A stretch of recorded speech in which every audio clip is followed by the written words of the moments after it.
Vamos a dar comienzo ahora al último bloque, a la última sesión de este primer día que denominamos Visión CEO, porque en esta oportunidad vamos a entrevistar a un ejecutivo que tiene la responsabilidad de gestionar 8 países de una de las empresas de telecomunicaciones más importantes del mundo. Y me estoy refiriendo a Alfonso Gómez, que es el CEO Hispam del grupo Telefónica, que nos está acompañando para cerrar este primer día, a quien queremos saludar y darle la bienvenida en esta ocasión. Y desde ya, Alfonso, muchísimas gracias por estar con nosotros en este Fórum MBA. Muchas gracias, al contrario, gracias por invitarme. Para mí es un honor y un orgullo estar aquí acompañándolos. Alfonso, en los últimos años estamos observando una gran transformación en las empresas. Y esto es producto naturalmente de un proceso de gran cambio tecnológico que estamos observando y de eso que hoy llamamos transformación digital. Y esta transformación digital que implica naturalmente cambios en los procesos, incorporación de nuevas formas de hacer las cosas. Usted tiene la tarea de dirigir 8 países de un grupo de telecomunicaciones como lo es Telefónica. ¿Cómo se está adaptando la empresa, su empresa, cómo se está adaptando a este proceso de cambio? Muchas gracias. No, la verdad es que lo primero es Telefónica es una compañía que por fortuna para quienes hacemos parte de ella está a la vanguardia en el desarrollo de esta revolución digital, de esta cuarta revolución.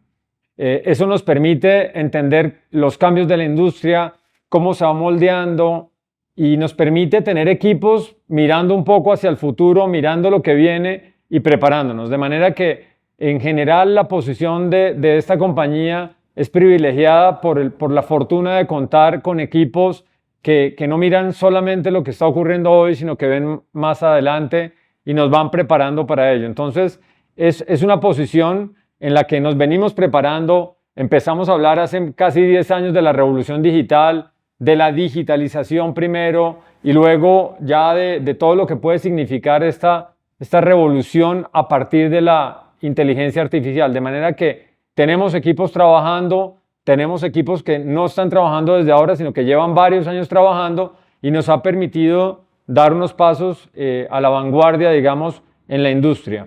Eso, en primer lugar, desde la perspectiva de Telefónica. Creo que el reto que tenemos en Latinoamérica, y yo creo que es muy pertinente tu pregunta, tiene que ver con lo que significa para nuestras sociedades la ruptura de la inteligencia artificial cuando todavía tenemos asignaturas pendientes. Latinoamérica tiene todavía un reto de conectividad. Hispanoamérica, los 8 países que yo veo, todavía tenemos un reto de conectividad. La conectividad no es igual en lo rural que en lo urbano. Entonces, si ya en los términos de la revolución digital, de la digitalización, teníamos retos para llegar con la primera capa, que es conectividad, pues imagínate lo que significa agregarle a esto los retos de la inteligencia artificial. Entonces, en el entorno nuestro, desde la perspectiva telefónica, estamos trabajando día y noche para llegar con conectividad, pero a todos los rincones, llevar conectividad a aquellos que hoy no están conectados. Porque a partir de llegar con conectividad, a partir de llegar con 5G o con fibra, es que ocurre el milagro de la revolución digital, es que ocurre el milagro de la digitalización, es lo que nos puede hacer más productivos, nos puede acceder a contenidos de educación que nos cambien la vida, porque nos permiten crecer personal y profesionalmente. Y a partir de tener esa capa de digitalización, la inteligencia artificial realmente tiene un componente muy, muy importante que nos puede hacer crecer más que proporcionalmente. Entonces, el reto que tenemos como compañía es llegar con conectividad, llegar con contenidos pertinentes para las sociedades donde estamos operando y a partir de eso el crecimiento de la inteligencia artificial realmente va a ser posible en nuestra región.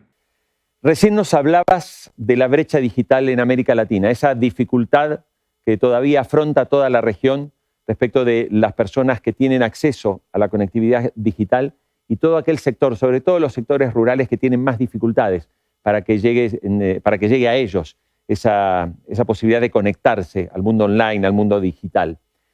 Quisiera pedirte, porque en gran medida este desarrollo de propuestas de conectividad surgen del sector privado. ¿Qué iniciativas está llevando adelante Telefónica en América Latina para mejorar esa conectividad digital, para reducir esa brecha que existe en diversos sectores de la sociedad? Sí, yo creo que es muy importante la pregunta porque la realidad es muy dura. Hispanoamérica todavía tiene un porcentaje muy alto de ciudadanos no conectados. Generalmente tiene que ver con la ruralidad. En general tenemos altos índices de penetración en nuestras capitales, en nuestras ciudades, y donde tenemos la brecha más importante es probablemente donde más lo necesitamos para cerrar la brecha en otros frentes, económico, educativo, social, que es en lo rural. Hay iniciativas de todo tipo, probablemente la que yo quisiera destacar es lo que estamos haciendo en Perú. En Perú, hace ya más de 4 años, con la CAF, con el BID, con Meta, en ese momento Facebook, hoy Meta, y Google también en ese momento, conformamos una sociedad que se llama Internet para Todos. Y el compromiso era muy sencillo, era conectar a los desconectados. Y a la fecha, calculamos en ese momento cuando comenzó el proyecto, que teníamos 5.5 millones de peruanos desconectados. A la fecha hemos llegado ya con conectividad a 3 millones de peruanos.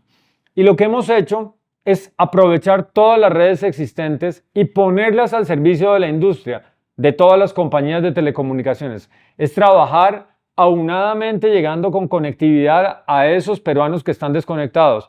Y eso nos ha permitido tener un formato de redes más ligero, más costo eficiente, mucho mejor en términos de costo eficiencia y con mayor capacidad de penetración y capilaridad. Es un proyecto que ya es una realidad, ya estamos hablando de 3 millones de peruanos conectados gracias a Internet para Todos, pero es un proyecto que se puede replicar en Colombia, en Ecuador, seguramente en Chile, que también hay unas zonas rurales muy importantes que pueden gozar de este beneficio gracias a proyectos como el que estoy hablando. A tu pregunta concreta, creo que Internet para Todos es una iniciativa que nos enorgullece porque permite desconectar a los desconectados y eso creo que es como el hilo conductor de lo que se necesita hacia el futuro. Recién hacías mención al caso de Perú. Y el Perú es un país donde justamente el desarrollo de la actividad privada y esos convenios con el sector público ha permitido desarrollar la conectividad digital en amplios sectores, no solamente en las telecomunicaciones, también en otras áreas. Y en tu rol, en tu tarea de gerenciar nada menos que 8 países, ¿cómo está ese diálogo? ¿Hay un buen diálogo realmente entre la empresa Telefónica y las autoridades de los diversos países de la región para poder avanzar en ese desarrollo y en esa conectividad digital? Así es, Jorge. La verdad es que el diálogo ha venido mejorando muchísimo. En el pasado, el diálogo tenía como una interacción muy corta porque la dinámica era los gobiernos pretendían cobrar los costos del espectro, los costos de desplegar las redes en muy corto plazo, pensando que el beneficio de este sector de las telecomunicaciones era más fiscalista que cualquier otra cosa, era el recaudo fiscal de corto plazo.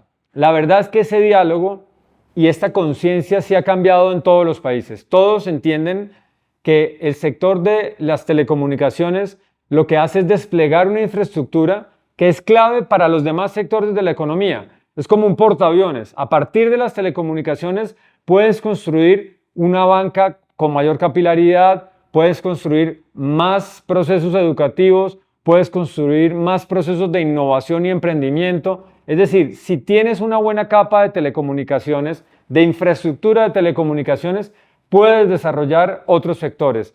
Y estos gobiernos en general, y digo sin excepción en Hispanoamérica, han entendido que invertir en infraestructura de telecomunicaciones tiene un multiplicador en la economía, casi un 1.8. Por cada dólar que inviertes en telecomunicaciones tienes un impacto más que proporcional en 1.8.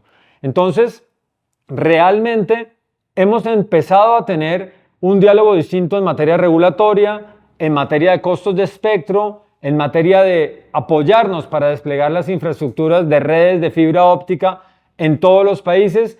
Y hoy la verdad es que hay un apetito enorme por los gobiernos, hay un apetito enorme por los reguladores de tener infraestructura de telecomunicaciones, de generar las condiciones para que esto ocurra. Es por eso que hemos tenido procesos bastante razonables de espectro en Colombia, empiezan a ser mucho más parecidos a lo que ya ocurría en Chile. Tenemos diálogo en Ecuador, tenemos diálogo en Perú, es decir, ya hay un diálogo abierto donde los gobiernos están entendiendo que lo más importante es tener infraestructura de telecomunicaciones. Entre más infraestructura haya, entre más capilar sea esa infraestructura, van a poder desplegar mayores, incluso los planes de su propio gobierno. Entonces, el diálogo sí que ha venido mejorando, te diría, en los últimos 5 años, y por supuesto en el sector tenemos expectativas para que sea un diálogo mucho más nutrido, mucho más bilateral, para que realmente como industria podamos ser escuchados y que las dinámicas de los cobros, de los costos del espectro tengan que ver más con cobertura, con despliegue, que con recaudo fiscal de corto plazo. Pero debo reconocerte y debo decirte que sí ha cambiado ese diálogo. Hoy hay más interés en los gobiernos por tener infraestructura que por el recaudo fiscal de corto plazo.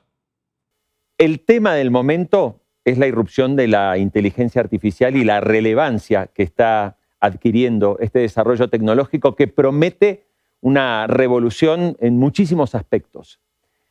En el caso particular de Telefónica, ¿cómo se adapta, cómo asume los retos que implica internamente la puesta en marcha de productos de inteligencia artificial para el funcionamiento de la empresa y también, por supuesto, en su relación con los clientes? Muchos aspectos, Jorge. La verdad es que es apasionante lo que está ocurriendo.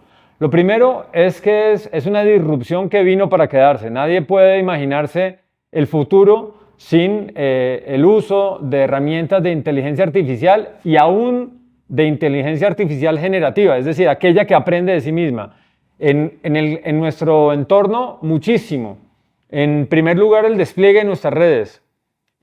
La dinámica de regulación de los tráficos de telecomunicaciones, pues estamos empezando a aplicar herramientas de inteligencia artificial que nos permiten movernos de alguna manera con nuestro público. Las ciudades están vivas, la gente despierta, va a sus trabajos, luego va a algún sitio de ocio, vuelve a su casa y la dinámica de las ciudades determina los picos de tráfico. La inteligencia artificial nos está ayudando a entender estos movimientos de tal forma que nos podamos anticipar a las necesidades de infraestructura, de capacidad, dependiendo del momento del día, del momento y del punto específico de una ciudad. Esto se está logrando gracias a partir del uso de herramientas de la inteligencia artificial. Internamente requiere formación, no hay otra respuesta. Formación de nuestro equipo, formación de nuestro recurso humano en el manejo de estas tecnologías, en la programación de estas tecnologías y en el aprovechamiento para realmente sacar el potencial que tienen. Entonces, para Telefónica es una pieza clave. En la relación con los clientes también, en la medida en que desarrollamos herramientas de inteligencia artificial, en que tenemos prácticas con video, con lenguaje, que es lo que está llegando, podemos relacionarnos con nuestros clientes a cualquier hora del día, en cualquier punto, en la medida en que somos más ubicuos, en que somos muchísimo más capilares gracias a estas herramientas. Y de nuevo, a nivel interno, formación en estas aplicaciones concretas, el manejo del lenguaje, el manejo de videos, y nos permite ser mucho más eficientes. Para nosotros la inteligencia artificial genera eficiencia, genera muchísima mejor atención a nuestros clientes, porque realmente podemos responder en tiempo real, y para el despliegue de nuestras redes pues es una gran fortuna porque nos permite ser mucho más dinámicos, mucho más virtuales y mucho más específicos a la hora de dar servicio en los distintos puntos de las ciudades donde operamos. Uno de los aspectos que tenemos que tener en cuenta es que culturalmente los países en Latinoamérica tenemos muchas similitudes, pero a la vez tenemos muchas diferencias en la forma de ser, en la forma por ahí de actuar. Cuando se está al frente de una compañía y se tiene la responsabilidad de dirigir 8 países, ¿cómo podemos identificar, o mejor dicho, Alfonso, cuáles son los aspectos comunes, similares que tenemos entre los países de América Latina y cuáles identificas que son las diferencias, sobre todo al momento de dirigir la empresa, de liderar una empresa como Telefónica? Bueno, en primer lugar, somos mucho más parecidos a lo que nosotros mismos nos reconocemos. Es el primer hallazgo que para mí ha sido importante en este rol. Somos mucho más cercanos de lo que nosotros mismos nos vemos y nos entendemos. Las particularidades del lenguaje son anécdotas, son divertidas, pero en realidad nos unen unos principios, unos valores. Realmente mi hallazgo fundamental es que somos más cercanos y mucho más similares de lo que nos entendíamos. Desde luego hay diferencias, pero no hay diferencias en valores fundamentales como trabajo en equipo, como orientación a resultados, como el compromiso en la ejecución de estos resultados, como la orientación estratégica de mediano y largo plazo. Yo te diría que esos son valores muy comunes. Probablemente en algunos países hay un mayor énfasis por la comunicación interna y externa que en otros. Algunos consideran que es un elemento mucho más cotidiano y mucho más necesario en la gestión de los equipos. Otros países consideran que no tiene que ser tan periódico, por ejemplo, pero en general te diría que el hallazgo en este trabajo que tiene esas características que tú mencionas, y es que además de ser multidisciplinario, es multicultural, ha sido muy, muy provechoso. Hoy tenemos equipos que desde cualquier país de Hispanoamérica le prestan servicio a los demás países de Hispanoamérica y funciona muy bien, la verdad. Nos ha permitido ser más eficientes, nos ha permitido recortar tiempos para atender las necesidades internas de nuestro cliente interno dentro de Telefónica, y ha sido muy importante. En general, hemos construido un liderazgo común y nos han ayudado personas de todos los países en ese proceso de construcción de liderazgos, de entender lo importante que es la cercanía, la comunicación empática, transparente con todos los equipos. Entonces te diría que el hallazgo fundamental en este proceso ha sido que somos más parecidos y más cercanos de lo que muchas veces nos reconocemos, pero que el énfasis en la comunicación, en la construcción de este equipo de Hispanoamérica ha sido fundamental. Te diría que ha sido como el valor predominante en el caso de Telefónica Hispanoamérica. En este Fórum MBA que estamos compartiendo, hay muchas personas que lideran equipos o lideran empresas. Por eso quería abordar un aspecto que me parece importante, que es para hacer un poquito un proceso también autocrítico, Alfonso. ¿Cuáles crees o cuáles identificas que son los puntos débiles que tenemos en América Latina y que necesitaríamos mejorar, ya sea para mejorar la productividad, para mejorar el rendimiento de nuestras compañías? Sí, cuando te oía la pregunta me viene a la mente una primera respuesta muy intuitiva, y creo que vas a reconocerla también, tú que has tenido interacción también con Europa, y es que a los latinoamericanos en general y a los 8 países que yo tengo la fortuna de liderar, nos cuesta trabajo decir no. Somos en general los latinoamericanos, no sabemos decir no. Decimos sí muy rápidamente y el no le damos muchas vueltas, no es una comunicación directa. Yo creo que nos ayudaría muchísimo ser más directos en la comunicación, decir sí cuando es posible, decir no cuando es necesario, y eso siempre dinamiza la conversación. Pero desde luego creo que es un factor fundamental. Nos cuesta trabajo culturalmente, a veces es entendido como brusco, como grosero, decir un no muy directo. Pero cuando interactuamos con otras culturas, con Europa, por ejemplo, el no hace parte de la conversación y ayuda a construir porque pasas a la siguiente fase porque cambias de alternativa, porque te mueves. Nosotros a veces nos quedamos un poco encascados en la misma pretensión, porque muchas veces no somos capaces de decir no. Te diría que una de las principales debilidades culturales con la que tenemos que trabajar y que este tipo de espacios, además de formación, también nos tienen que ayudar, es a tener una comunicación mucho más asertiva. Yo creo que ser asertivos en la comunicación es un elemento que tenemos que trabajar porque culturalmente no lo tenemos. Alfonso, acabas de hablar o de mencionar una palabra que es clave, la formación. Y tú has pasado también por la formación MBA. Por eso quiero preguntarte, ¿qué crees que te ha dejado? ¿En qué te ha servido? ¿Qué es lo que más valoras de haber pasado por un MBA?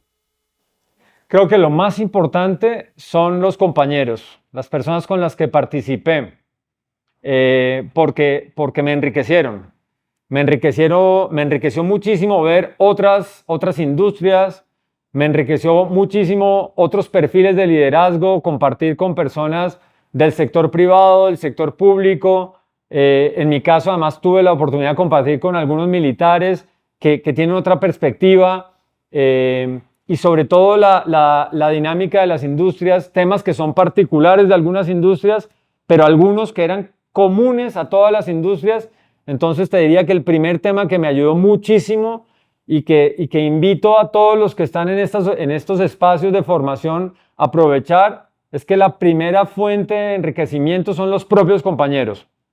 Para mí esto ha sido fundamental y mantener el vínculo con esos compañeros y crear esas redes de alguna manera de trabajo y de crecimiento personal y profesional ayuda muchísimo.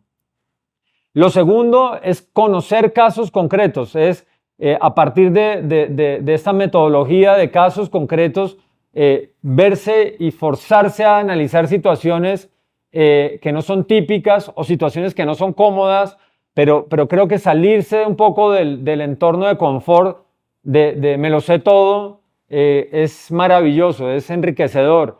Y creo que eso es algo que tienen estos espacios de formación y es retar la comodidad, retar el confort y salir a pensar de manera flexible, adaptándonos a cambios de circunstancias, incluso el esfuerzo que hacemos para formarnos también es en sí mismo un reto y creo que de eso también se aprende muchísimo.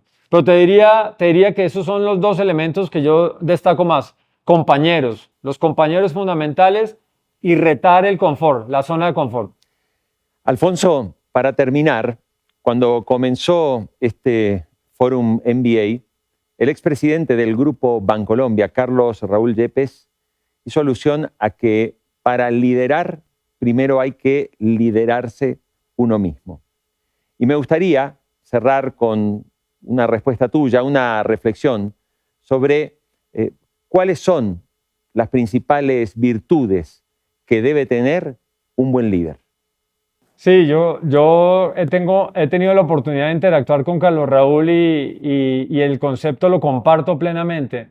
Y por eso quiero tomar algo de lo que él nos dice, es escuchar muchísimo, es entender que el líder a veces está llamado a hablar mucho, pero que su herramienta fundamental es escuchar, es entender, es tomar la temperatura de lo que pasa en su organización y hacerlo de una manera, de nuevo, transparente y honesta. Es realmente entender qué está pasando en la organización, qué está pasando en el mercado, qué está pasando con tu cliente, interno y externo, te permite tomar decisiones informadas.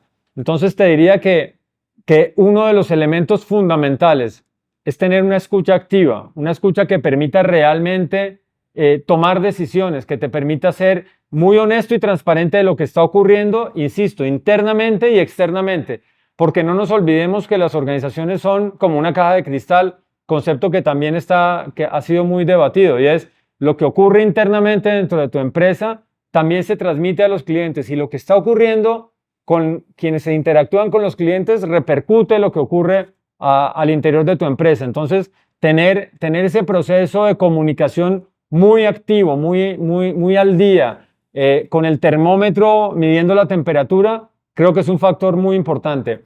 Pero en el liderazgo destacaría la capacidad de escuchar. Alfonso Gómez, CEO de Telefónica Hispam, queremos agradecerte mucho tu participación, haber compartido estos minutos, esta conversación con nosotros, hablando de estas lecciones de liderazgo. Muchísimas gracias por haber estado en este evento y cerrando esta primera sesión del Fórum MBA. Jorge, para ti y para todo el equipo, primero felicitarlos por lo que están haciendo. A todos los que hacen parte de este MBA, de verdad, aprovéchenlo, disfrútenlo. Estos momentos son de los momentos que le quedan a uno en la vida profesional e incluso en la personal. Y de verdad un orgullo haber compartido con ustedes. Muchas gracias por invitarme. Muchísimas gracias a ti, Alfonso. Muchas gracias. Y bueno,